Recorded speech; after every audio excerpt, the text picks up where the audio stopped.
Donc nous allons reprendre, après la pause, ce colloque dont le titre est à lui seul tout un programme, Vaincre la stigmatisation des maladies psychiques. C'est un beau projet, essentiel. La lutte contre la stigmatisation est le fondement de la psychiatrie moderne, nous a rappelé le professeur Giordana tout à l'heure, et rien n'est impossible, nous a dit Florent Babillotte.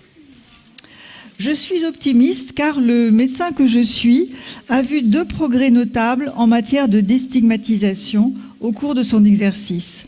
La problématique du sida et celle de cette maladie mystérieuse que l'on ne nommait pas à la fin du XXe siècle, et quand elle tournait mal, on utilisait cette périphrase « une maladie longue et douloureuse ». Quelle maladie se cachait sous cette périphrase? Je vous le demande. Le cancer, bien sûr. Et est-ce que cela ne vous rappelle pas cette périphrase que nous utilisons aujourd'hui avec les maladies psychiques sévères et persistantes? Eh bien, je crois que nous sommes aujourd'hui dans la situation du cancer à la fin du XXe siècle. Le mot cancer à la fin du XXe siècle était tabou, en général non prononcé, en particulier aux malades. Les soins étaient très hétérogènes selon les praticiens, d'où des pertes de chance importantes. Eh bien, cela a changé grâce au plan cancer mené par un organisme unique, l'Institut national du cancer, ou INCa, avec un volet information, déstigmatisation. Je ne parlerai que de ce volet aujourd'hui.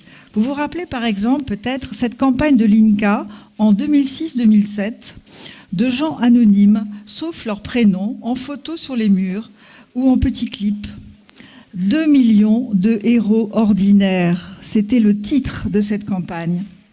Une transposition du plan cancer aux maladies psychiques sévères et persistantes pourrait accélérer le progrès qui vient, mais trop lentement, pour les plus de 2 millions de héros ordinaires, ceux qui luttent aujourd'hui contre la maladie psychique. Alors nous allons maintenant accueillir, pour cette première conférence de cet après-midi, Joanie Pelé.